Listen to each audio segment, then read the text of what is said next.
Hinarang ng Taiwan Coast Guard ang mga tauhan ng ating Coast Guard at ng BFAR sa dagat malapit sa Batanes. Ito ay matapos nilang hulihin ang isang fishing vessel ng Taiwan. Saksi si Chino Gaston.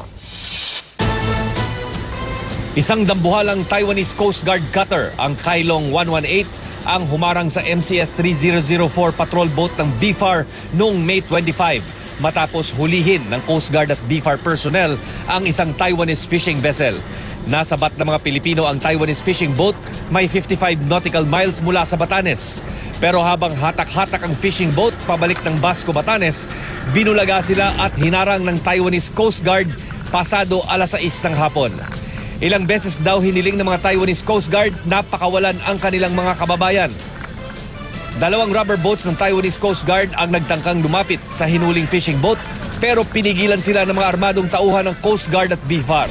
In-assure din naman yung Taiwan Coast Guard na they will be treated properly at walang mangyayaring anumang violation do sa pag-handle sa kanila. But hindi nakinig yung Taiwan Coast Guard and apparently ang gusto talaga nila kunin yung mga fishing boat.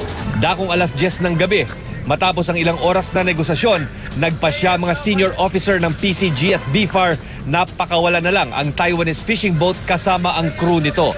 Ayon sa isang source sa Coast Guard, nagpasya mga Pilipinong pagbigyan ang Taiwanese Coast Guard matapos magbanta ito na papaputukan ang mas maliit na barko ng BFAR.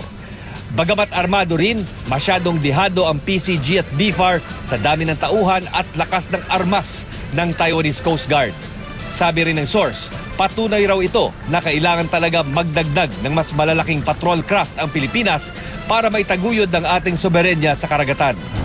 Bukas ng hapon, nakatakdang pumirma ng kasunduan ng bansa para bumili ng 10 Coast Guard patrol boats mula sa Japan. Noong May 7, nahuli rin ng PCG at BFAR ang isang Taiwanese fishing boat, 6 na nautical miles lang ang layo mula sa Basco, Batanes. Nagmulta raw ang mga Taiwanese ng $50,000 dahil sa kasong poaching. May 27 naman, isang fishing boat din mula Taiwan ang itinaboy ng PCG at BFAR malapit sa Amianan Island sa Batanes. Napansin daw na binabantayan ito ng isa ring barko ng Taiwanese Coast Guard. Ako si Chino Gaston, ang inyong saksi.